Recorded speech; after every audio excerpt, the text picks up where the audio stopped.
ষষ্ঠ থেকে নবম শ্রেণীর শিক্ষার্থীদের জন্য এনসিটিবি কর্তৃক বার্ষিক সামষ্টিক মূল্যায়ন নির্দেশিকা 2024 প্রকাশিত হয়েছে। সেই নির্দেশিকার আলোকে ষষ্ঠ থেকে নবম শ্রেণীর প্রতিটি ক্লাসেরই প্রতিটি বিষয়ের সামষ্টিক মূল্যায়ন বা বার্ষিক পরীক্ষা অনুষ্ঠিত হবে। আমাদের আজকের ভিডিওতে অষ্টম শ্রেণীর বাংলা বিষয়ের বার্ষিক পরীক্ষার পাঠ্যক্রম বা সিলেবাস, প্রশ্ন কাঠামো, নম্বর বন্টন এবং নমুনা প্রশ্ন কিরকম হবে সেটি নিয়ে আলোচনা করা হবে। প্রিয় অষ্টম শ্রেণীর শিক্ষার্থীরা, আমরা প্রথমত যেটি দেখে নিব সেটি হচ্ছে বার্ষিক পরীক্ষার পাঠ্যক্রম।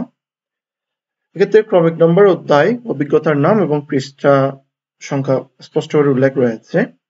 ক্রমিক নম্বর 1, অধ্যায় হচ্ছে প্রথম, অভিজ্ঞতার নাম হচ্ছে প্রয়োজন বুঝে যোগাযোগ করি।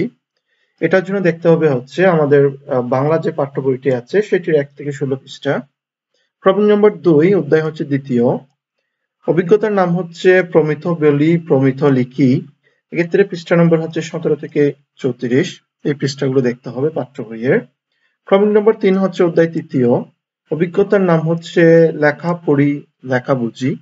পৃষ্ঠা নম্বর হচ্ছে 47 থেকে 74।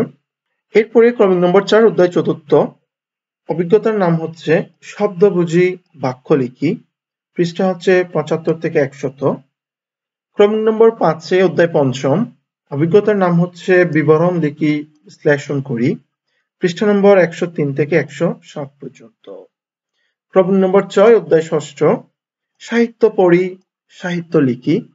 এক্ষেত্রে পৃষ্ঠা নম্বরগুলো হচ্ছে 110 থেকে 120, আবার মাঝখানে কয়েক পৃষ্ঠা বাদ দিয়ে আবার 125 থেকে 128। এরপরে হচ্ছে 139 থেকে 157 এবং 165 থেকে 175। তারা এখানে যে পৃষ্ঠা নম্বরগুলো উল্লেখ আছে, আমাদের বার্ষিক পরীক্ষার প্রস্তুতির জন্য পাঠ্য বইয়ের সেই পৃষ্ঠা সংখ্যাগুলো ভালো করে দেখলে হবে। এরপরে হচ্ছে মূল্যায়ন কাঠামো। এই বছরের পরীক্ষার মূল্যায়ন কাঠামোটি হচ্ছে শিক্ষণকালীন 30%, এটি ক্লাস চলাকালীন সময়ে হবে। এরপরে সামষ্টিক হচ্ছে 70%। এবার আমরা সামষ্টিক মূল্যায়নের প্রশ্নের ধারাটি দেখে নিব। সর্বমোট 100 নম্বরের পরীক্ষা হবে এবং এটি হবে লিখিত পরীক্ষা। 100 নম্বরের মধ্যে প্রাপ্ত নম্বরকে 70% রূপান্তর করা হবে। প্রথমত রয়েছে হচ্ছে আইটেমের নাম, প্রশ্নের সংখ্যা, মোট নম্বর, সময়। আইটেমের নামে রয়েছে নৈর্ব্যক্তিক প্রশ্ন, 15টি এমসিকিউ ও 10টি এক কথায় উত্তর। 25টি থাকবে একটি 1 নম্বর করে, 25টির জন্য 25 নম্বর। এরপরে থাকবে হচ্ছে সংক্ষিপ্ত উত্তর প্রশ্ন, 10টি থাকবে এবং 10টির উত্তর দিতে হবে। এক্ষেত্রে প্রতিটির মান হবে 2, মোট 20 নম্বর। এরপরে হচ্ছে রচনামূলক প্রশ্ন এবং এটি হচ্ছে দৃশ্যপটবিহীন। 5টি প্রশ্ন থাকবে, সেখান থেকে 3টির উত্তর করতে হবে। প্রতিটির মান 5 করে, মোট 15 নম্বর। এরপরে রচনামূলক প্রশ্ন, এটি হবে দৃশ্যপট নির্ভর। 60টি প্রশ্ন থাকবে, 60টি প্রশ্ন থেকে 5টির উত্তর দিতে হবে।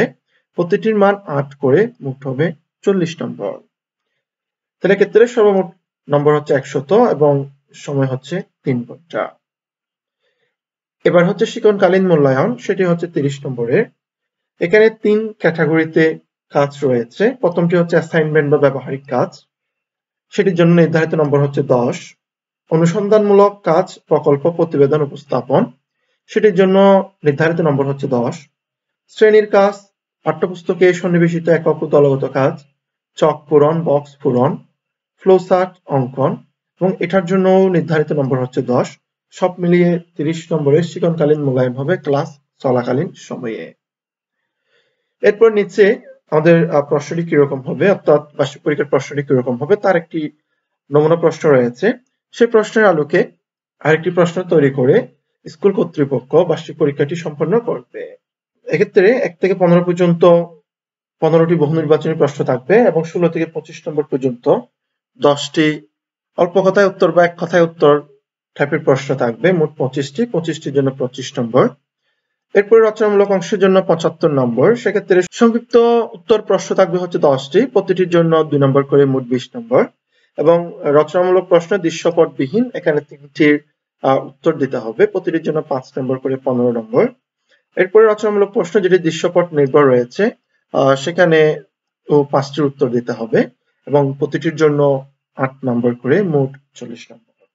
এই হচ্ছে তোমাদের নমুনা প্রশ্ন, পরীক্ষার নমুনা প্রশ্ন। ঠিক এরকমই একটা প্রশ্ন তোমাদের বাংলা পরীক্ষার জন্য হবে, সেটির আলোকে তোমাদের 100 নম্বরের পরীক্ষা দিতে হবে।